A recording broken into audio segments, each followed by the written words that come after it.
body, it will be freely filtered, nothing reabsorbed, nothing secreted. So the 100% of what was filtered will end up in the urine. The only molecule that fits that bill is inulin. There was something in your body that fitted that bill. You would be using that to measure GFR and not infusing the inulin into your body. So inulin is invasive because you're sticking needles in people's faces.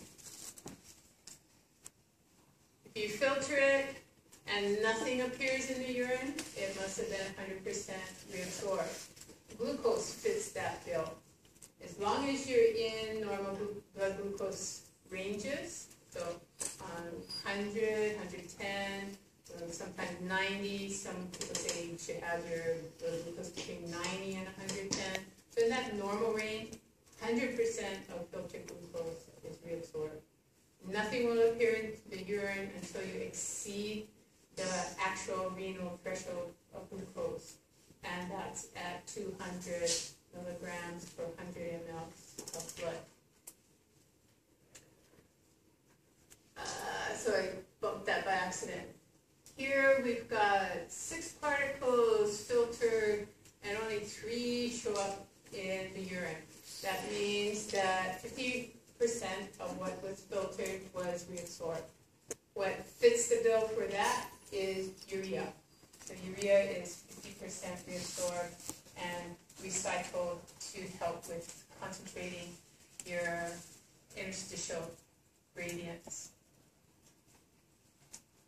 If you have something filtered and at a certain concentration, and then more of it appears in the urine than was filtered, then there was secretion occurring. An example of that is the creatinine. You get a certain amount that is filtered, and then 10% more is secreted. So what comes out in the urine is 10% more than what you would measure if you took the tubular fluid and analyzed that. So as long as you know it's 10% overestimation of GFR, you can use creatinine for that measurement. Your book mentions para-aminopiccuric acid. I don't know why, because, well, they mentioned that it's used to measure renal plasma flow, but then that's all they say about it. So it's an introduction to something that you're going to learn in medical school, pharmacy school, PT school. You're going to learn about that because renal plasma flow is important for the health of individuals. So good to have, I guess, presented to you at some point. The para-aminopiccuric acid is freely filtered, and then what isn't filtered is totally secreted from the peritubular capillaries. So with 100% clearance of PAH, you can figure out the volume of plasma that was presented at the glomerulus and went through the peritubular capillaries. And you can use other mathematical equations to get back to how much blood was actually presented to or filtered per unit time at the glomerulus.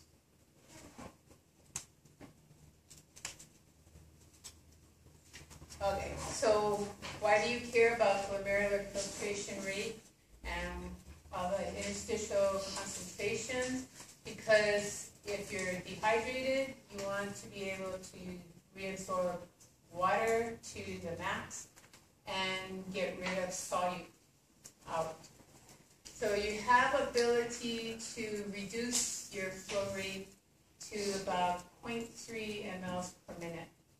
And when you reduce the flow rate, that is, you're reducing the volume that's going out per minute because you're reabsorbing the water back into the vascular system. So you're concentrating the osmos in the urine to your maximum capability, which is 1200 milliosmoles. So a small volume goes out with a high concentration concentration of osmoles in it. But if you're overhydrated, which most people are because they're drinking all the water all the time, because they say you're supposed to drink 8 ounces every hour, which is way more than you actually need.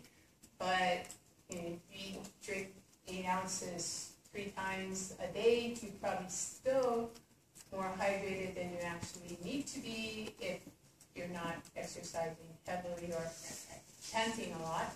You're not losing that water, so you got to get rid of that excess water so you don't have the water going into your cells. So you have to put out the volume, so your flow rate goes up to about 25 mLs per minute. And your osmolarity, you don't want to get rid of the osms because you need that in your body or you're going to have to be eating a lot. So you let the water go out and reabsorb as much solute as you can and get rid of a large volume, very dilute and solute, 100 milliosmoles. So regulating water and the additional solute reabsorption is due to the hormonal effects on the DCT, collecting tubule, and collecting duct. Okay, so take a break, and then we're going to talk